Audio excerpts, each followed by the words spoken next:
En este vídeo voy a adentrarme a analizar el conservadurismo, ya que en la actualidad parece una actitud política en proceso de extinción. Sin embargo, vamos a poder comprobar cómo en realidad muchos podemos sentirnos identificados con sus posiciones, o incluso encontrar ejemplos de partidos o políticos que como mínimo se acerquen a estos posicionamientos. Y es que al final, para que un sistema pueda sostenerse en el tiempo, necesita de la conservación, al menos de sus partes fundamentales. Dicho esto, comencemos. Lo primero que hay que dejar claro es que el conservadurismo, aunque a muchos les pueda parecer contradictorio, no niega para nada el progreso. Más bien lo apoya, pero de una manera diferente al resto de ideologías, mediante el gradualismo y sin ningún tipo de radicalismo. El conservador objeta que intentar destruir un régimen político para crear uno nuevo que se ajuste a posicionamientos racionalistas no solo es indeseable, sino que además es difícil de mantener debido al caos social que genera la imposición de un proyecto prefabricado. Cosa que puede ser criticable a cualquier ideología, independientemente de si es de izquierda o de derecha. En definitiva, el conservadurismo promueve que los cambios sean graduales, controlados y teniendo en cuenta la historia y la tradición de cada nación. Apuesta más por el respeto a la moral construida durante siglos que por la ingeniería social.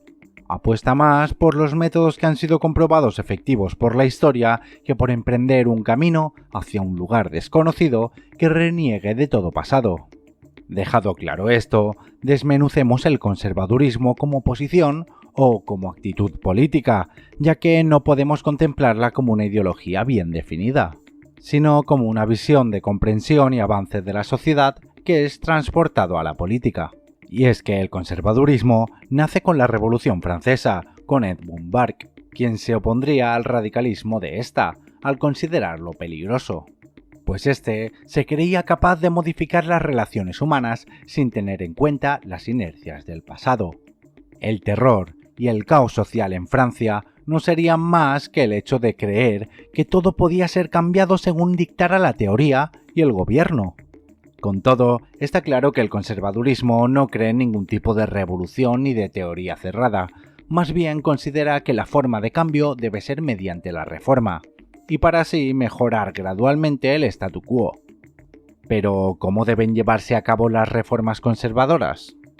La clave la encontramos en la experiencia, la base sobre la que se construyen todas nuestras sociedades. Mediante prueba y error, hallamos los caminos más certeros para el progreso. La reforma se encuentra en el actuar y sentir de las propias gentes. Los gobiernos deben asemejarse a la sociedad, respetarla y no forzarla hacia un supuesto progreso fruto de la fe en una ideología. No debemos abstraernos tanto como para que apoyemos políticas públicas que serían inaplicables a los hombres reales. Por ejemplo, tanto el liberalismo como el marxismo poseen teorías que pretenden explicar la naturaleza del hombre y mediante ellas construyen proyectos políticos. En cambio, lo correcto para un conservador sería sencillamente comprender lo que necesita la sociedad en cada momento e intentar buscar el ajuste mínimo dentro del sistema para que esa necesidad sea satisfecha. Dicho de otra forma, cambiar para que todo siga igual. Y es que, ¿para qué cambiar más de lo estrictamente necesario? Aunque no se trate de una ideología como tal, existen posturas que suelen caracterizarlo, como la defensa de la familia, la autoridad, la nación, la tradición o la religión. No obstante, esto no quiere decir que, por ejemplo, un conservador no pueda ser ateo, sino que se percataría de que la religión forma parte de la moral de la sociedad, y que esta es una buena y sana herramienta que genera cohesión y sentido a la vida de las personas de una comunidad. En definitiva, defenderá las estructuras e instituciones que han podido soportar el devenir del tiempo y se han comprobado viables y estables mediante la experiencia acumulada. Aunque hay que aclarar que al tratarse de una postura que depende tanto del contexto nacional como del histórico, podemos encontrar muchos tipos de conservadurismos, tantos como sociedades existan. Además de que puede verse entremezclado con posturas ideológicas como el liberalismo o el nacionalismo, por ejemplo. Y aunque intentar generalizar puede ser viable, hay que saber dónde poner el freno, y yo lo pongo aquí, citando lo que considero una síntesis del pensamiento conservador. La sociedad humana constituye una asociación en la que participan no solo los vivos, sino también los que han muerto y los que están por nacer. Desde mi punto de vista, existen momentos en la historia en los que solo un golpe lo suficientemente violento, en forma de revolución, puede hacer que las sociedades avancen, ya que pueden existir situaciones y contradicciones sociales que imposibiliten su resolución mediante la reforma. Las revoluciones suelen ser movimientos de masas que tras varios intentos frustrados de reforma se hartan de la miseria o incluso de la muerte. Las revoluciones no se producen por caprichos idealistas, sino por la necesidad crónica extendida, como sucedió en los casos más repudiados por los conservadores, en la liberal Revolución Francesa de 1789 y en la comunista Revolución Rusa de 1917.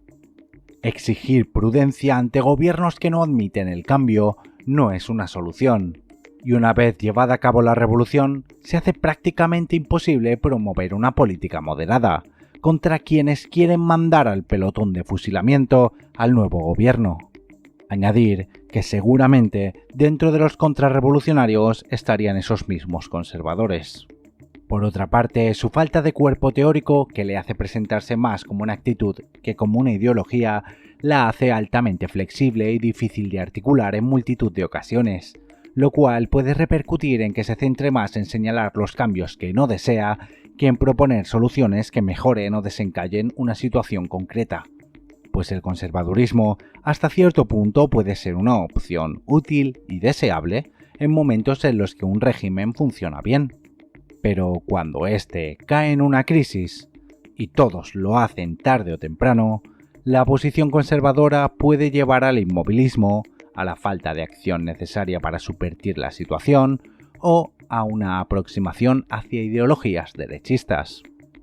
Y es que en el mundo real es difícil encontrar conservadores a secas, ya que suelen apoyarse en otra ideología como el nacionalismo o el liberalismo.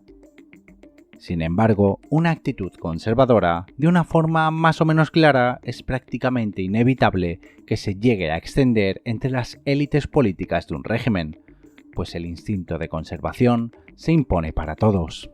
Aquellos regímenes que no desarrollen hasta cierto punto unas élites defensoras de un mínimo statu quo están condenados a su sustitución. Y es que considero que el conservadurismo puede desarrollarse en multitud de naciones y momentos.